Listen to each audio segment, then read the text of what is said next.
most of the core relationships that you have don't stay with you when you're having a really tough time. Like, of course, if you have a heart attack or something small, you find that your family is very supportive, but over a long period of time, people get tired of it. They don't really understand. I don't think very many people understand chronic illness in any way, shape, or form. But when it happens, for years and years, it's a very lonely place to be. Very, very, very, very lonely. Hello and welcome to Get Yourself Optimized. I'm your host, Stephan Spencer. It is my pleasure to have James Guldan with us. James is the owner of Magic Agency. His growth agency has generated more than $1 billion for clients like the Dalai Lama, Peter Diamandis, Frank Kern, and many more in the information product and physical product space. He's a proprietary system that helps customers scale to 8 figures using custom funnels and omni-channel traffic strategies. But that's not what we're here to talk about in this episode. He had an incredible transformational experience that started with a health journey, or really was a very powerful transformation that occurred for him. And he's going to go into some detail on what that meant and what he did and how that's changed him. James, it's so great to have you on the show. Great to be here. Thank you so much, man. Yeah. And so we know each other through Genius Network.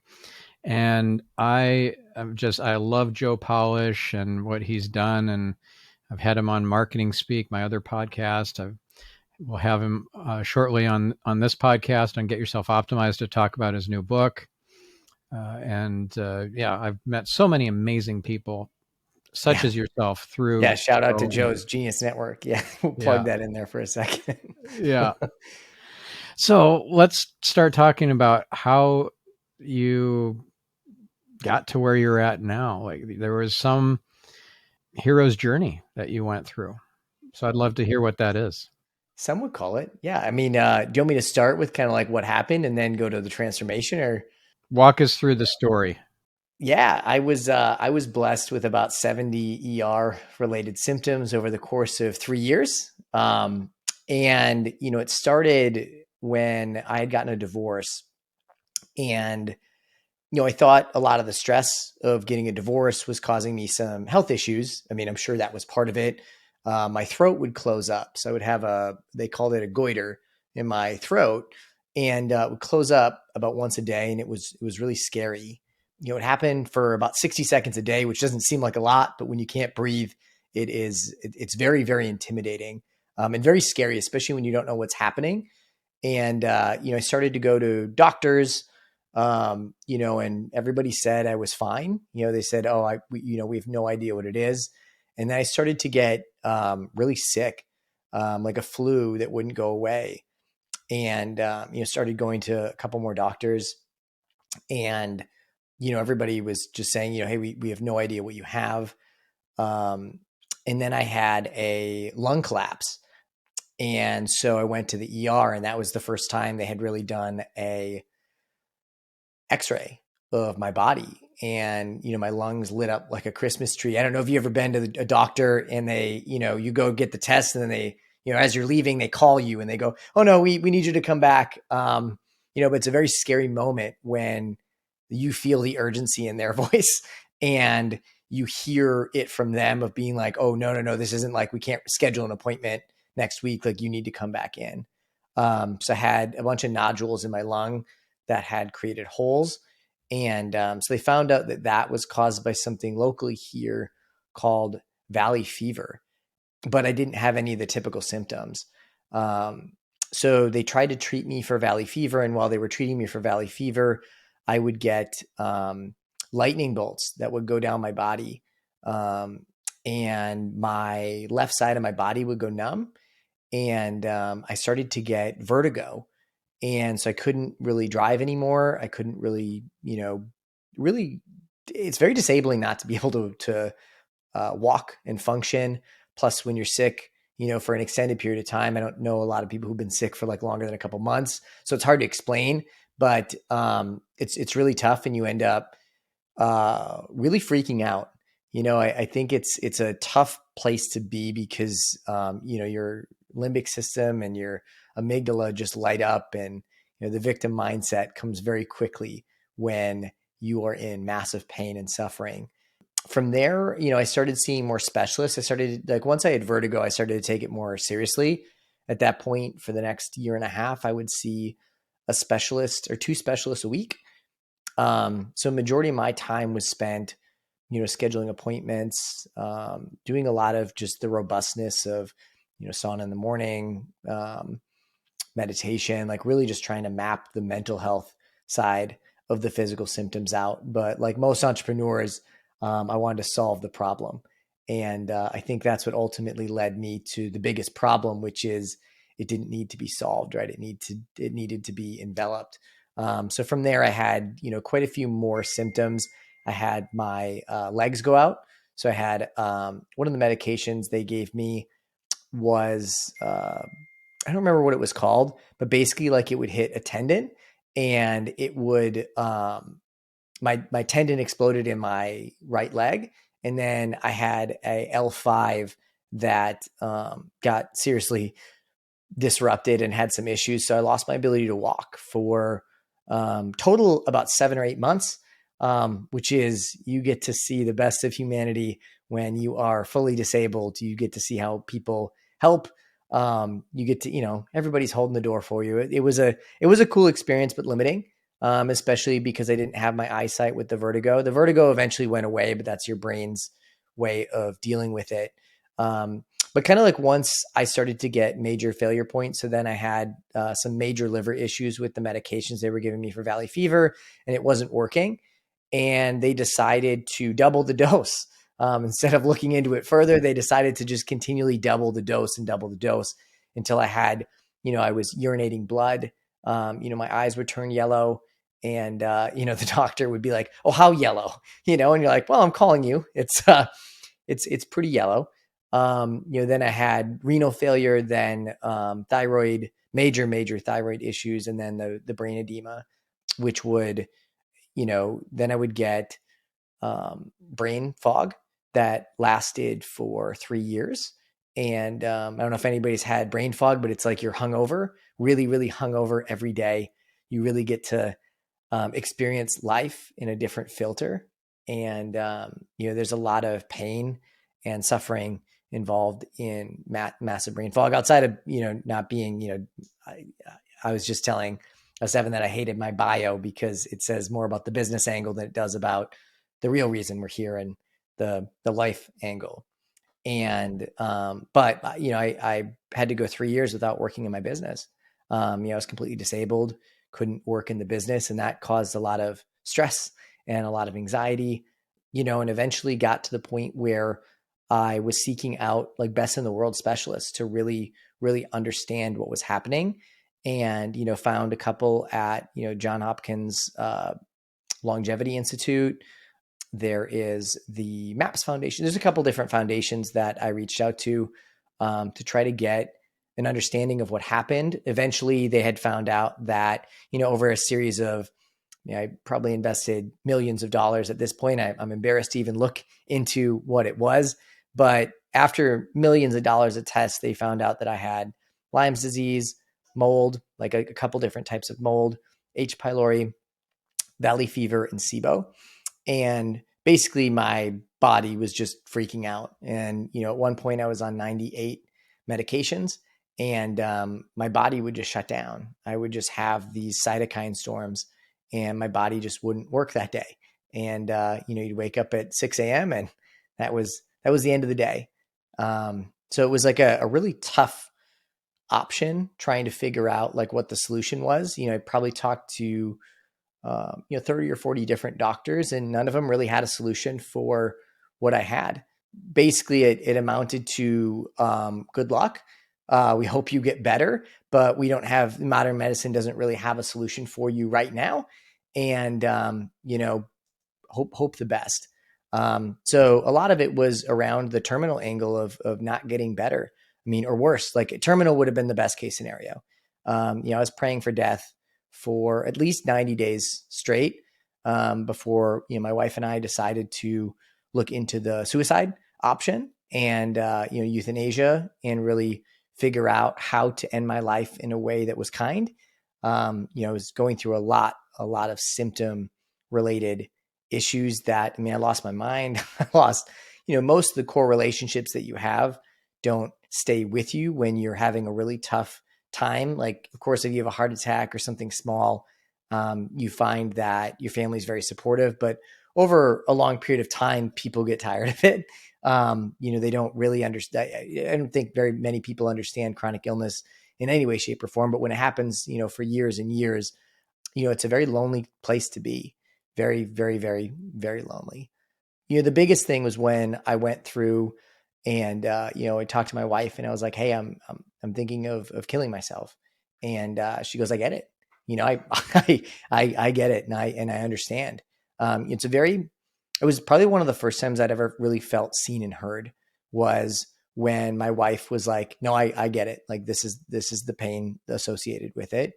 And so we decided to make a plan, right? A 30-day plan of what that looked like. I got my bucket list together, which included, at that time, I was pretty handicapped.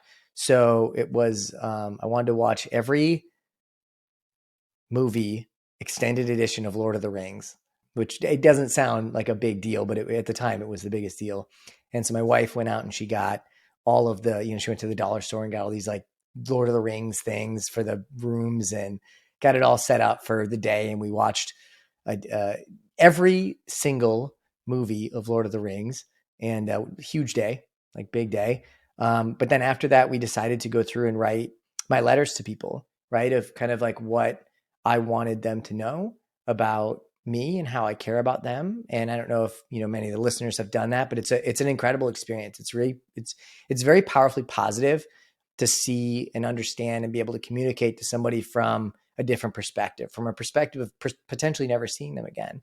And one of the biggest issues with death that most people have is that they're curious about the stories and how the stories continue, how their daughter's going to get married, or, how their, parents are going to die, or all these other things. But the reality is, like, it's all of us are going to die, and getting calm, cool, collected with that was one of the coolest experiences that I had, was getting really looking forward to death.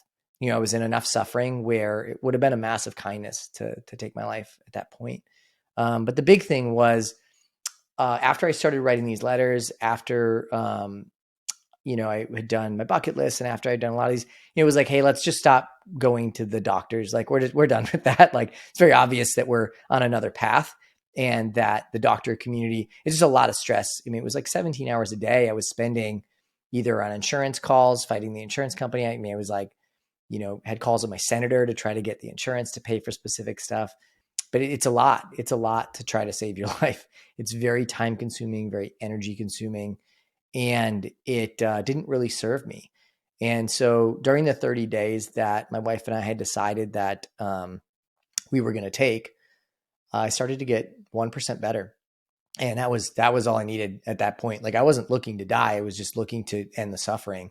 And, I started to get 1% better, and that's all I needed, was just some sort of trend upward. And I think the big thing for me, like, of course, there's no scientific explanation for a lot of these pieces, but I think the big thing for me was that I opened up space to let myself calm down, because I had a solution, right? The solution was to end my life. And so my body wasn't freaking out as much. My brain wasn't freaking out. And it really gave the ability for my body to heal. I think a lot of the meds had just taken me down, and, wasn't able to properly get any sort of healing. So from there, I went 30 days and then started feeling better. I'm like, what's happening? Right? Like, of course, anybody would be very, very curious around the commitment that they're making. So went back to do some tests, and the mold was methylated out, or at least like 98% methylated out, which was very, very difficult at the time, because the methylation process, it's very painful and you just have a lot of weird symptoms.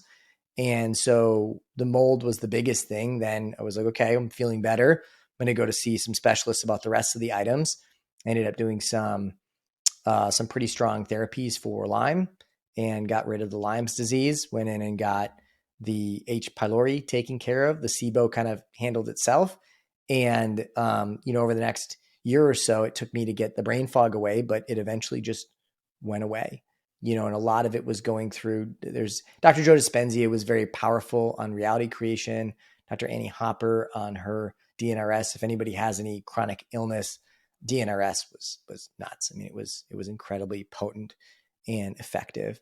But really it was mastering my mental health and mastering my emotional regulation was the most helpful thing I could have done. And that way my body and mind aren't fighting.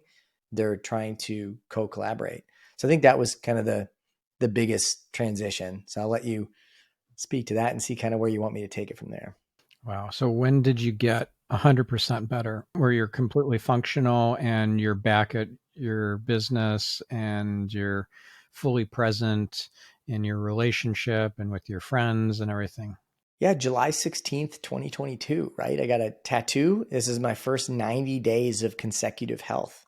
I don't know what, like, it was probably one of the most meaningful things in my life that I've ever done to date was getting that. Cause it's, it wasn't just, this isn't just a money problem or, it was a lot of it, pretty much everything, right? It took up my mind, my body, my spirit, my soul. Like a lot of stuff was tied into my identity around being sick and really being able to get 90 days of consecutive health. I mean, that was the first time in my life I had Lyme's disease throughout. Like it was very apparent that I had not dealt with a lot of the foundational stuff, but the pain didn't outweigh the problem for long enough in my life to be able to deal with it. So what a gift to be able to get the rest of the symptoms and the rest of the problems that I actually had to deal with it instead of kind of limping it out for the rest of my life. So I got this amazing opportunity to solve some pretty longstanding problems. I had a lot of health issues growing up, none as bad as I did the last 4 years, but it was really cool to be able to kind of put a bow on that and get my 90 days of consecutive health. And now I get to experience what full health really looks like. And I'm going to be honest, it feels good. It feels really good. Yeah. Joe Polish likes to share I think it's an The old, 1,000 wishes. yeah, that's an old Indian kind of proverb. He who has his health has 1,000 wishes. He who does not has just but one.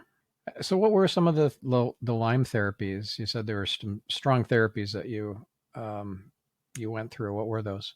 Yeah, so I saw a couple specialists. I mean, there's the antibiotic route that you can take, but there's also a lot of different alternative medicine. For me, it was tying, like it wasn't just the antibiotics, right? It's the antibiotics tied in because I tried the antibiotic cycles a couple times and they didn't work. So to be honest, am I allowed to talk about psychedelics on this? Sure, of course. I've had episodes just about psychedelics. Okay, all right. I didn't know where the yeah. We won't be doing psychedelics while we're doing the interview, but yeah, we can talk about it. Yeah, good. So I ended up doing some psychedelics with tied in with the antibiotics to try to get my mind and body in alignment with healing. I think that was the most effective. It took a couple rounds, and I had a lot in the line for it to work. Right? I mean, my alternative was ending my own life. So it was like a very powerful experience to go.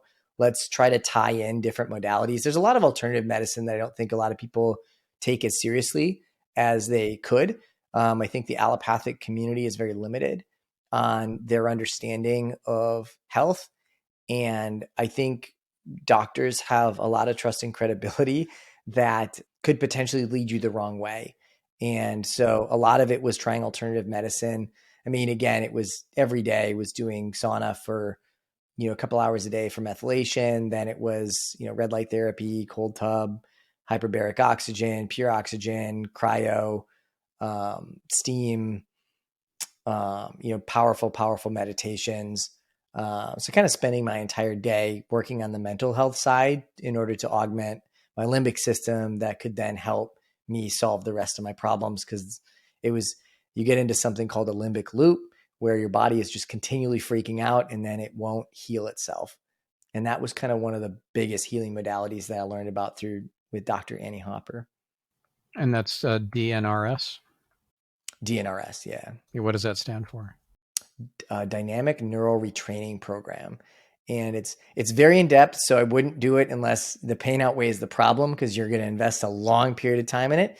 is one of the most effective tools I can think of, but you need to be doing it to save your life because the pain has to be pretty strong to go. I mean, you're talking like, it's several day commitment, then it's an hour a day for 6 months. And I think a lot of people have a tough time committing to something that long without having a pretty big why behind it. And do you have any idea when you picked up the Lyme disease? Because that's from a tick. Yeah, yeah. I grew up in the Midwest, so I mean that's where I was from. You know what I mean? We did just a lot in the woods. I mean, I'm sure I was younger, probably super young when I got a tick. And if you don't see the bullseye, you know what I mean? The symptoms are so crazy for Lyme's that you just don't test for it. And also environmental illness wasn't a thing, right? Like, I mean, most places never test for Lyme disease. I mean, it took me 2 years before a doctor ever went, you ever gotten to, it was 2.5 years where some of the best specialists in the world went, hey, have you ever gotten tests for Lyme's disease? And I was like, no. And they go, yeah, let's just run it quick. And of course it was that. So it was like, and that was after probably, at least $1 million in testing before that. And Lyme's disease was not in that list. So it's just interesting. Yeah. It's almost like the allopathic establishment discounts Lyme disease. Yeah. Well, I mean, that was very obvious, right? I mean, there isn't a path there. Plus it isn't covered by insurance. So it's very obvious that it's not seen as like a legitimate disease. And also, like I went to what's the Mayo Clinic, and the Mayo Clinic said they don't support that mold or Lyme's disease. And that was like a tough hit too, when you're like, cool, the Mayo Clinic is supposed to be the #1 hospital in the world. And they're like, yeah, we can't help you. And you're like, okay, okay. But I was blessed to be in, a lot of networking groups where I got contacts. I mean, JJ Virgin got me connected to some doctors that, I mean, legitimately saved my life. So there's like a lot of network that was involved in it. Also, I was in a group with people who had what I had, like mystery chronic illness, and 2 of us survived out of 30. I would contribute most of that to being a high socioeconomic status and having a network. Wow. I've had a few guests on who have had Lyme disease and have taken different modalities or paths to get through it. And one that just pops to my mind who was a phenomenal guest, and she's a phenomenal person. It's Katie Beecher. She's a pretty well-known medical intuitive and psychic. She has a book called Heal from Within. I think it's published by St. Martin's Press. And she's an instructor at Omega Institute, and she's amazing. I've gotten medical intuition readings from her. My wife has, and spot on, amazing. But she had, at about age 45, Lyme disease, and this was before she had really explored the whole medical intuition side of her abilities, and this made it an imperative. She eventually was cured of it, or no longer experiences any of the symptoms of it. So somebody in the allopathic establishment would probably say, well, there is no cure because Right. like, Right. this isn't really a They say that a disease or lot. something, right? Yeah. It's kind of crazy. And yeah, it feels to me like this would be a good book for you to check out, Healing from Within. Yeah. No, I've definitely read it. Oh, you've read it. Okay. Yeah. Yeah. You got a lot of time when you're, there was, and so also I forgot ozone treatment was like really big. So as much ozone treatment as I could possibly do was a really big deal. And another person to look at, and I have not had him on my show. He's on my wish list, but he just spoke at Genius Network, is Stephen Kotler. Oh, yep.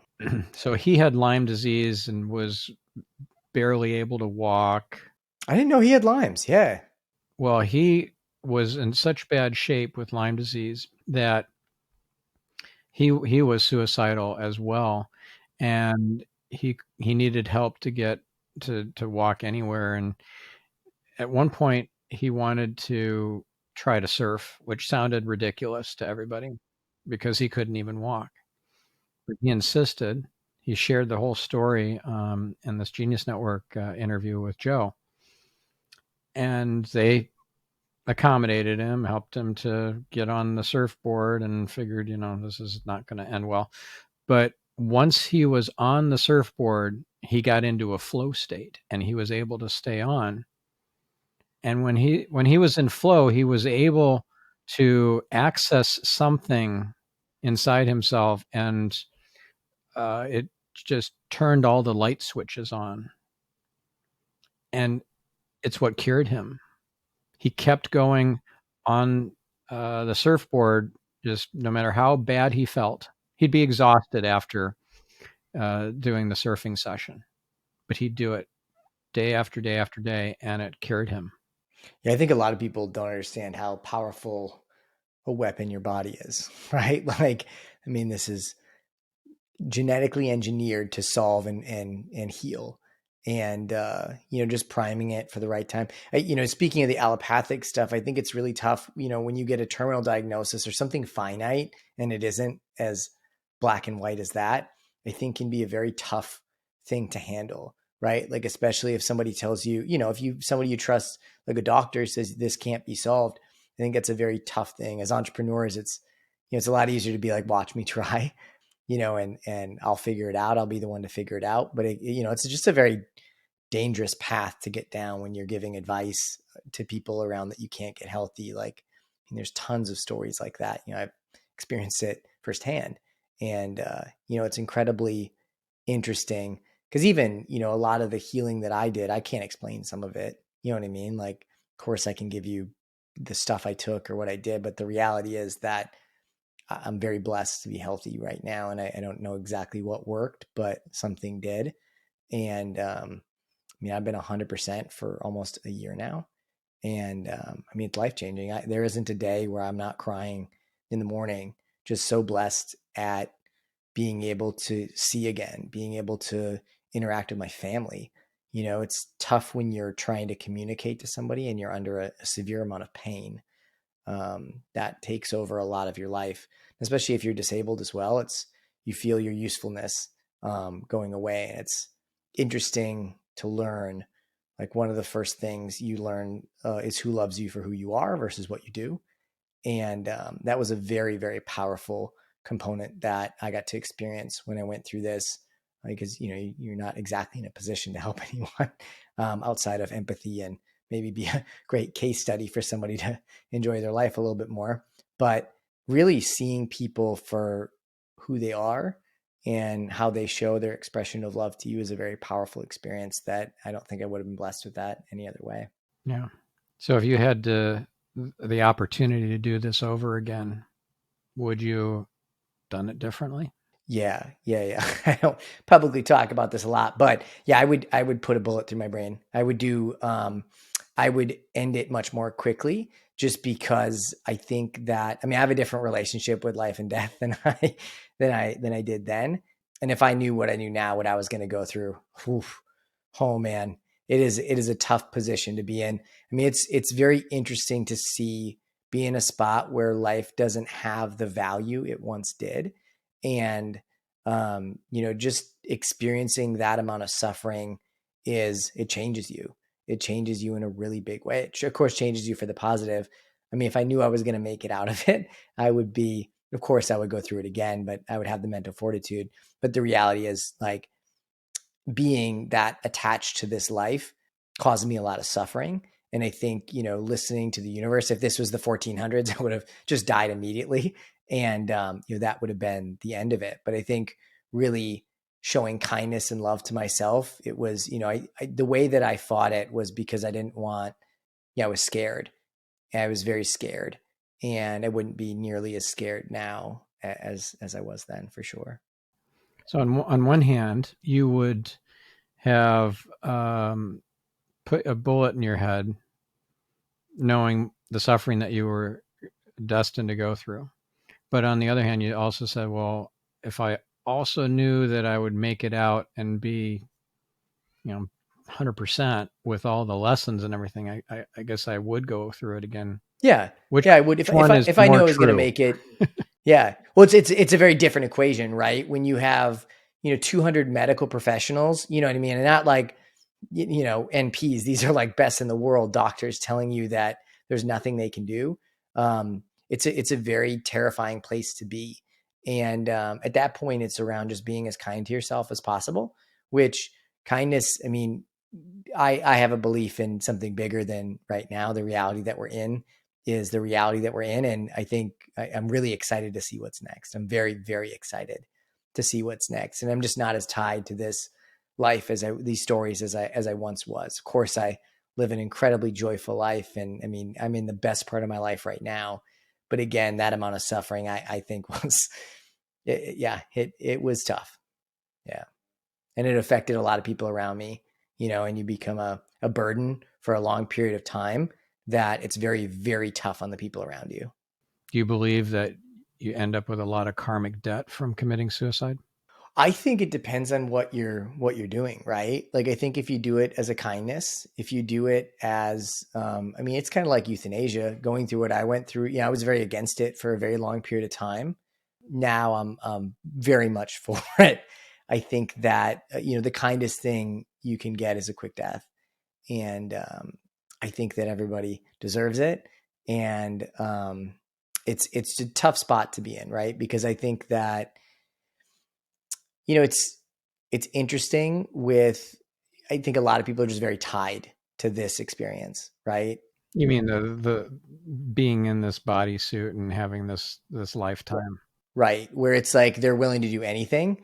I mean, I see it more as like, I don't mean to bring a business analogy into here, but if you saw a business that was kind of like cutting down all the other businesses, of course you'd get rid of it. Right. I think the logistical choice would be the easiest, and I would be more logistical this time around than I would last time. Okay. Do you believe that you chose this challenge to go through as part of your life plan before you were born? I think everything was kind of like directed in a big way. I think that as entrepreneurs, we feel like we have more control over the universe than we do. Um, and I think that really the biggest lesson I've learned is submission, right? Submission and listening to what the universe wants and doing more of that. And I think the second you get out of alignment with the universe, you end up with a lot of suffering. And it's one of the best mechanisms to get back to kind of understanding what matters and really creating a life worth living. And the frequencies of joy, the frequencies of really getting and optimizing your mental health is such a powerful experience. Yeah, my understanding of how this reality works for us is that we do get to choose our life plan before we're born, before we incarnate. And it's like a script to a movie. So this was one of the biggest challenges, probably the biggest challenge for you in this incarnation for this lifetime was what you went through. And you were meant to make it through. Like that was the whole point. You're going to go through hell, but you're going to keep on going and you're going to make it out. And you're going to have some incredible lessons and war scars from it, but it's going to be an incredible gift. So that's my hallucination as to what the way it works is you're given this plan, and you're not just given one plan, where you're co-writing the script with the creator. It's not just one script. You have a whole lot of them, and you can jump timelines to different scripts depending on your vibration and what you prefer and where you put your attention. So you could have one that ends in a spectacular uh, outcome and amazing full life, and then there's one that ends with a kind of a sputter and a stop. It's just like, oh, that was a miss. I remember attending a Kabbalah class once where we were talking about, or they were teaching reincarnation in that in that particular session, and we did a closed eye process. We were tapping into a past life, And this one lady, I don't remember any of the other comments from anybody. I remember this one lady raises her hand and shares her experience, and she was sobbing. She was like, "I was like a farm lady in the 1700s. I had wooden shoes, and all I remember about this, other than the kind of the scenery and stuff, was this was a wasted life. I did nothing with it, and I feel so ashamed that I wasted that life." That's powerful. I align with that. I think I align with it more than I don't. A lot of the plant-based medicine journeys I've done are very much in alignment with that. We're all one, and there's multi-dimensional components to it, and definitely separate lives, and coming back and figuring that out. I was really curious for a long period of time. Like my curiosity got the best of me when I was really praying for death, and really getting to figure out what was next, because I think I'm just so interested. I am very, very curious. Have you gotten any glimpse as to what happens next, or what it's like being in between lives, or over on the other side of the veil in the upper worlds, or whatever you want to call it? I had some experiences, right? But it's hard to describe. You know what I mean? Like many things, I don't think there's words to describe it. Kind of like when there was a couple days where I would have heart arrhythmia, or my heart would fail, or my lungs would fail, and it definitely felt like I was dying, and it was a very, very euphoric experience. By the way, this is an important distinction, that we don't die, the body dies. Right. That yeah, the meat suit. Yeah. But it's an interesting thing to see, kind of what chemicals hit. It was very similar to I don't know if you've ever done DMT. Now, I've experienced the psychedelic nature of it without taking it. I got high on my own supply. I did breath work. Yeah. Yeah, which is probably more sustainable, but yeah, it's very, very similar to that, right? Like ego death, you go through a lot of different arenas, you get okay with it. It's a very, very euphoric experience to go through, which is why it makes me so excited to get to the other side, right? Like I felt a very overwhelming, like the feeling was overwhelming love. Very, very overwhelming love. Yeah, and that's pretty much universal for most people who have near-death experiences, and these different kinds of transformations, different awakening events. They just report overwhelming love, just so non-judgmental and unconditional and pure and complete, and just everywhere, just they're awash in it. It's a beautiful experience, right? Like I, I suggest everybody goes through it. I wouldn't suggest my way, but um, it's cool if you do get to experience. I mean, it's very transformational. It really, it dove me down into energy healing. Like it got me into that very, very, very much. And the vibrational energies of finding real sustainable healing for our bodies. I did a lot of energy healing that I thought was incredible. Very, very powerful. What kind of modalities? I'm trying to think, like a lot of it was by, I wouldn't know the modalities, but a lot of it is like I don't know if did you ever work with Hooli, Dr. Hooli, through Genius Network? I know her. I don't. No, I haven't worked with her. We got a couple in that network that I worked with that I thought was incredible. And also just intuitively finding things that, I would feel better after going through my gratitude practice, right? Like just energy healing myself and going through and really trying to operate at a higher vibrational energy to be able to show up for myself. And, the healing factors are so much better in different states. What kind of gratitude practice do you do? Oh man, I used to write a love letter to myself. Um, And so when I first started it, it was really hard, right? I had a lot of the words but in it. Like, I love you, but I wish you could, you know what I mean? I love you, but this. And, over the course of the last couple of years, I mean, I could write a love letter to myself for days if I wanted to. It became a lot better.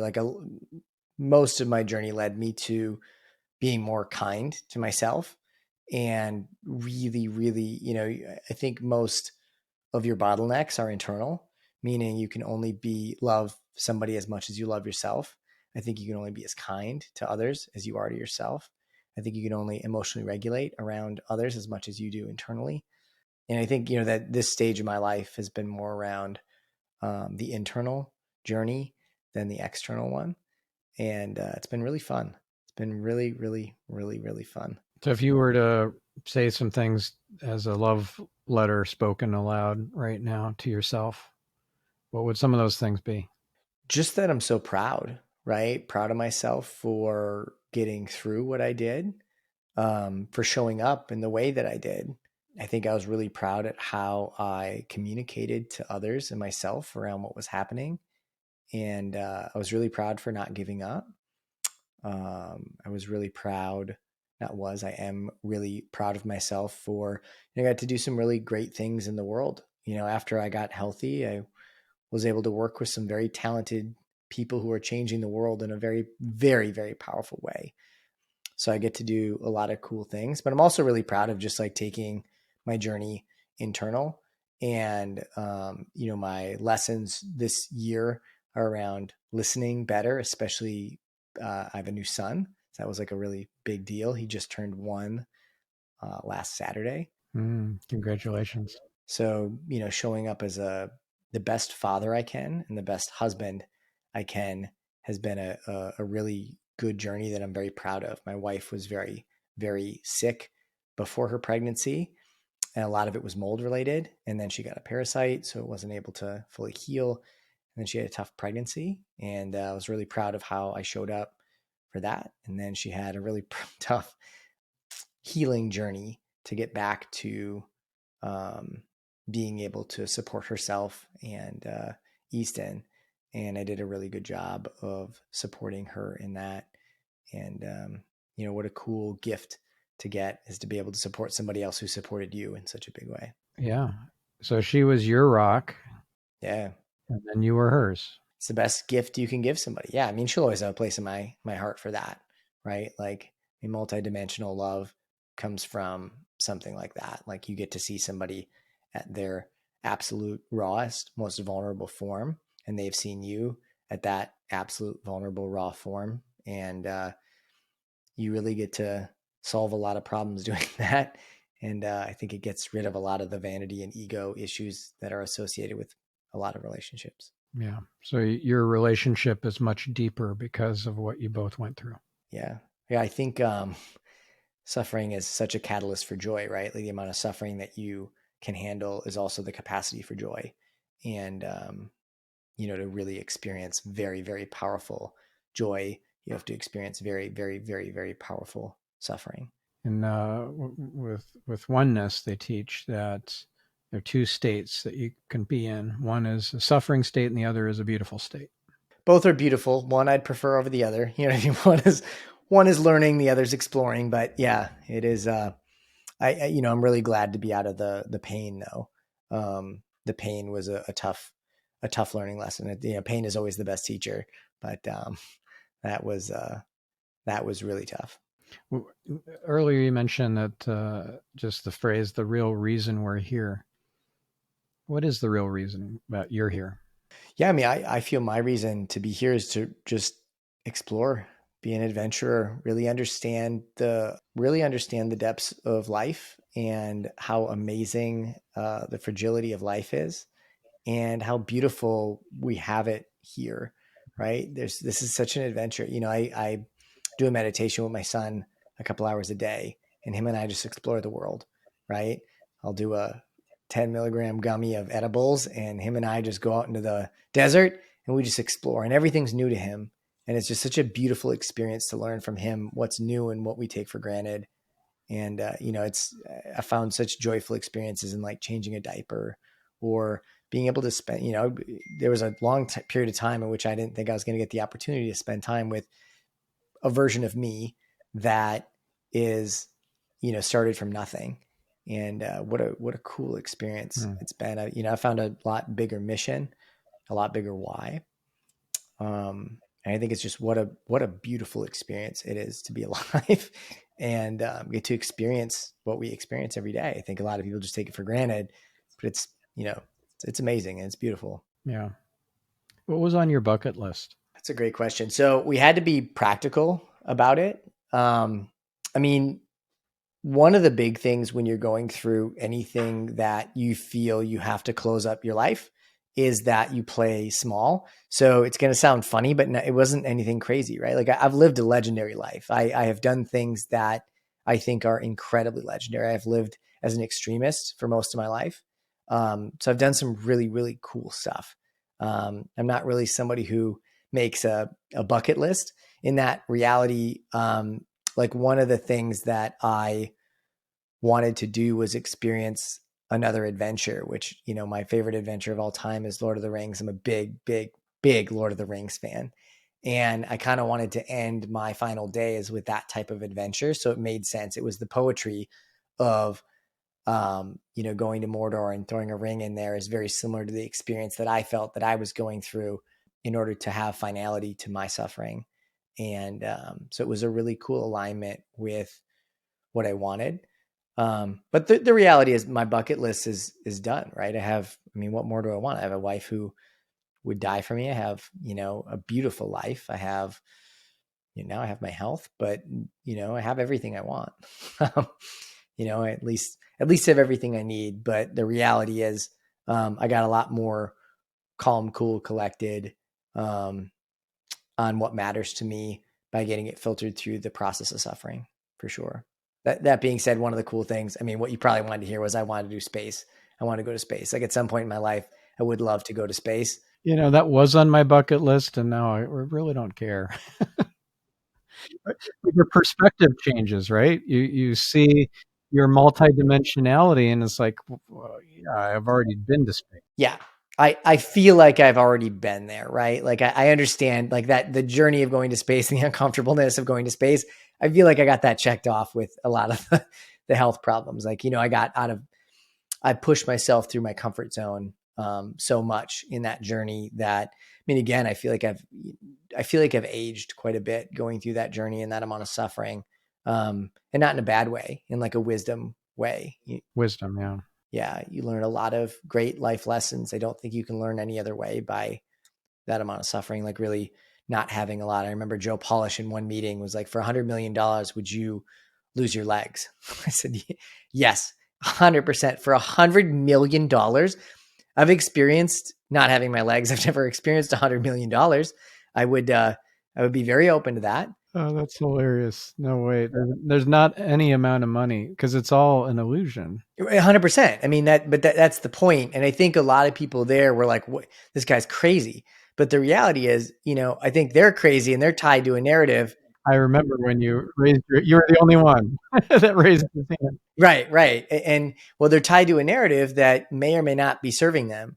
Right. And it's the isness, right? The isness of life that matters, but it would be more around the life experience of, I would love to have $100 million at some point. That would be very, very fun to me to be able to do that. I really did get to find out the power of money, with the health challenges. I really didn't respect money as much as I do now. It is a very powerful catalyst for change. Well, money is energy, just like everything. Even matter is energy. It's just slowed way down. Yeah. But from a practical standpoint, it was very powerful to be able to make certain decisions. It really breaks my heart that a lot of people are limited by health insurance on the different modalities they can try, because they're very limited. And it seems like it's a very limited spot, especially when most of the really great doctors do not take insurance. They can charge a lot more by not taking insurance. And, you pay a doctor $60,000 to do an assessment on you, you're going to get a much different doctor and a much different assessment than you will going to a hospital that's, that everything has to go through insurance and the other pieces there. Right. Yep. So I got 10 minutes to spend with you. Okay. Tell me what's going on. Yeah. I didn't read your chart yet. Just tell me. Yeah. No. It's a lot more of that than you think, right? They don't say that obtusely, but when I would go in there, you'd consult with them. Not they wouldn't solve your problem. You'd consult and be like, hey, here's what I think is happening. What do you think? And they'd go, oh yeah, I think maybe you're right. Like look into that a little bit more. But they were definitely not solving my problem. I was solving my problem. If I say don't delegate three things: don't delegate your health, don't delegate your accounting, and don't delegate your legal, because they are unforgiving if you do not understand those three things in your life. Yeah. Now, you mentioned earlier that the mold was methylated out, and I'm guessing that that's not something that you could have done with insurance. No, no, no, no, no. God, no. Yeah. So tell us more about that. I know we have to wrap up in just a couple minutes, but what did that entail, and what modalities did you use? Yeah, so the best doctor in the world for mold is Dr. Neil Nathan, right? And JJ Virgin, I don't know if you know who that is. I'm assuming you do. Yeah, she's been on the show. Yeah, yeah. So JJ got me connected to um, Dr. Neil Nathan, who then got me connected to a doctor in the Midwest called, her name is Dr. Rika.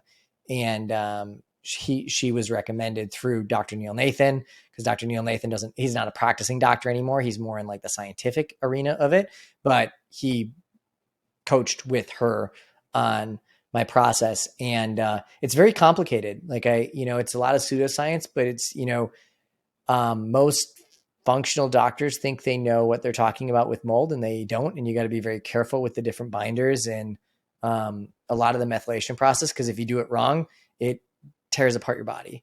And you have these symptoms that you want to die, versus like a slow process, just taking it easy and methylating out what you need. There's ozone. There's a lot of alternative treatments. Obviously fluconazole and intraconazole from the medication standpoint, but also like doing the right things. Infrared sauna is absolutely incredible for methylation. A lot of my meds went up the rear end, not the mouth. And, but it was great for methylation and being able to clean out specific areas of your body. But yeah, it's a very complicated process. Did you get colonics? Oh yeah. Yeah. Yeah. That, I'm debating saying this next statement. I didn't take like a regular number two for about a year, right? So that's how often I was getting them, because it was that was one of the only things that could really keep me sane, was doing that, because it would, you do all the methylation process, then you have to do, a lot of different stuff to handle the symptoms of methylating and getting this stuff out of your body. And you got to be careful because it moves to different, like from my understanding, it moves to different parts of your body, and you got to make sure that it doesn't stay there. Because if you move it to the brain, there's very few brain soluble methylation tools that you can use. So it becomes a little bit more difficult if you're doing it incorrectly. But it's very expensive, right? I think the cheapest mold doctor I saw was $8,000 consult. None of that's covered by insurance, and usually they're not the first doctor you see. So you don't have the money because you're usually pretty burned out by that point. It's tough. Wow. And this was Dr. Lyka? Dr. Rika, R-I. Ryka. Yeah. R-Y-C-K? I'll have to look that up. But yeah. I remember it being a very funny spelling. So it's not phonetically spelled. But yeah, no, she's absolutely incredible. You'll get back to me with the correct spelling. We'll put that in the show notes in case anybody's searching for. Oh, she's nuts. She's incredibly good. If you have mold and Lyme's, I don't know anybody better in the world than her. And I've spent a lot of money on different doctors. So Rika, is that like R-A-J-K-A? Yes. Yep. Got it. Yeah, and her main thing is like weight loss, which is interesting. Like if you go to her site, it's like about weight loss, but the reality is like she's like number one in the world at something else. I just think she doesn't love a lot of the mold patients are very let's say crazy, and when they got to her, it's tough. It's a tough business to be in, supporting somebody with mold, because they've already gone through so much and they're broken. Especially with mold and Lyme's, some of the stories with the groups of people, like first you lose your family because they take away your kids, because you lose your mind, and then you have so much suffering that you lose your job. Obviously, usually it's a job first, but once you've lost your kids and job, you usually have a really tough time from there, because your why is usually taken away. And that's where people find Dr. Rika is at that stage. So they're slowly losing their mind. Yeah. Actually, one of the guests that reminds me of Fred Diamond, one of his loved ones was a chronic Lyme sufferer, and he wrote an entire book about how to support a chronic Lyme survivor as a caregiver and family member. So Love Hope Lyme is his book, and it's great, and he was a great guest. So if anybody wants to learn more about how to help somebody with Lyme, check out that episode. So this was fabulous. Thank you so much for sharing with such candor and vulnerability and open heart and everything. I'm so glad that you made it through. I'm glad you're here. I'm grateful for you. And if our listener wants to talk to you more or follow what you are up to these days, where should we send them? How do they get in touch? Yeah. So if anybody's experienced or, anything that's just really tough, reach out to Stephan and I'll get a hold of them. Otherwise, my email address, just to be blunt, my email address is james@jamesguldan.com. Just spell first name at first name, last name.com. If you'd like to reach out for any, even just support, I do a terminal group that I help with here locally. And, just there to talk, right? Listen and, see somebody who's made it on the other side is sometimes just a very powerful. A lot of people did it for me, and it's always just a very powerful to be seen and heard. Is a very powerful gift to give someone.